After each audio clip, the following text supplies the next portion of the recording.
हमारे यहाँ ऐसे मानते हैं संध्या समय पर 2-3 काम हमेशा करने चाहिए।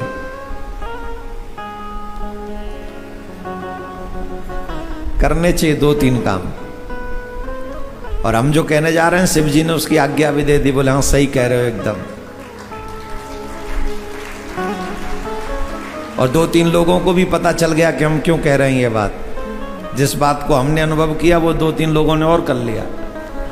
तो इसका मतलब परमिशन परफेक्ट है। जो हम कहने जा रहे हैं बात सही है। 2-3 काम शाम को अवश्य करने चाहिए। पहली बात, शाम को या तो तुम भजन करो या भगवान की कथा सुनो। ये काम जरूर होना चाहिए। दूसरा, शाम को अपना दरवाजा खुला रखो घर का। हालांकि आजकल मच्छर वगैरह बहुत आते हैं इसलिए लोग बंद रखते हैं, पर शाम के समय दरवाजा खुला हुआ होना चाहिए। और शाम के समय आपके घर में दीप प्रज्वलित अवश्य होना चाहिए। और एक दीपक अगर तुम शाम को देहरी पे जलाओ तो कहना ही क्या है। थोड़ा सा जल छिड़क के वहां पर दीप जलाओ। अद्भुत लाभ है इसका, अद्भुत। शाम के समय ही क्यों? वैसे तो सभी वैष्णव लोग जो हैं वो तुलसी महारानी के आगे दीपदान करते ही हैं। इसमें तो कोई बड़ी बात नहीं, करना चाहिए। शाम को तुलसी के आगे दीपदान करे, आदि आदि क्रियाओं का ध्यान रखे। लेकिन हम देहरी के दीपक की बात कर रहे हैं, देहरी की बात कर रहे हैं, दरवाजे की बात कर रहे हैं। शाम के समय क्यों? ये जो शाम का समय है, आप इस बात को ऐसे समझो, पूरे दिन पिताजी बिजी रहते हैं। पिताजी कब आते हैं? After 5 o'clock। तब माताजी क्या कहती हैं? देखो मैं तो 2 महीने से बोर हो गई घर में। पूछा क्या चाहती हो? बोले चलो ना हम और आप बच्चे थोड़ा घूम के आते हैं, देख के आते हैं। तो पति कहते चलो चलते, गाड़ी निकालते हैं, कोई बात नहीं तुम्हारे लिए चलते। तो अपने बच्चों के साथ तब पिताजी बेंगलोर की मार्केट में, जहाँ प्लेस अच्छा हो, उनको लगता हो जहाँ की रिक्वायरमेंट देवी जी कर दें कि I want to go that place, तो फिर कहे सो के अच्छा। देवियाँ मुझे बड़े घूर घूर के देख रही, बोले इतना भी अच्छा नहीं मिला हमें। और तुम जिन को मिल गया है उनकी बात कर रहा हूँ, जिनको नहीं मिला वो तुम जानो, तुम्हारा काम जाने, हम क्या करें। कोई तो मिला, किसी को तो मिले ही है। ऐसे कईयों के पास हैं जो पत्नी कहती हैं वो देवता करते हैं। और मैं तो कह रहा हूँ अब ऐसे ही पतियों की जरूरत है कलयुग में।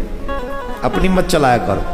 सतयुग, त्रेता युग, द्वापर युग में पत्नी पतिव्रता होती थी। कलयुग में थोड़ा सा चेंज हो जाओ तो यहाँ पत्नी व्रता थोड़ा बनो, फायदे में रहोगे बेटा। तो पिताजी पति बच्चों को लेके घुमाने ले गए और घुमा के वापस आ गए। तो बताओ पत्नी को अच्छा लगा कि नहीं लगा? बच्चों को अच्छा लगा कि नहीं लगा? लगा कि नहीं? बोलो, लगा? हमारे पिताजी कौन है? बोले शंकर भगवान। माताजी कौन है? माँ पार्वती। एवरी इवनिंग में नगर भ्रमण पे निकलते हैं, वो अपने बच्चों को देखने के लिए निकलते हैं। हर शाम को शंकर भगवान और माँ पार्वती पूरे संसार जगत को देखने के लिए निकलते हैं। ये कर क्या रहे हैं? और जहां जहां अच्छी प्रवृत्तियां होती हैं वहां वहां माताजी ठहर जाती हैं। रुको ना थोड़ा, देखो नहीं बच्चे क्या कर रहे हैं, सब हम उन्हीं की संतान तो हैं।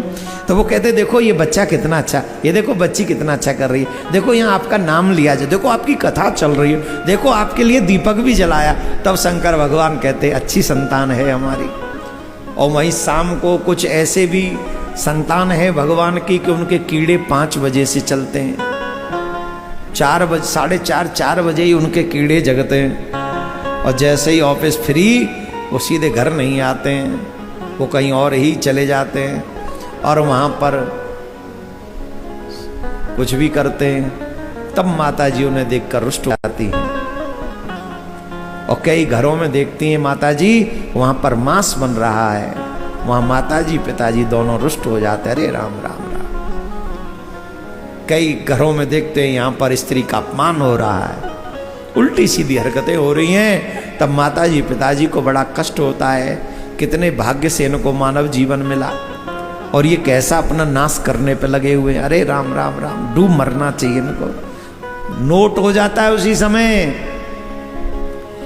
समय बाबा प्रण कर लेते, इस घर में दोबारा नहीं झांकना, यहां पतन होगा इनका।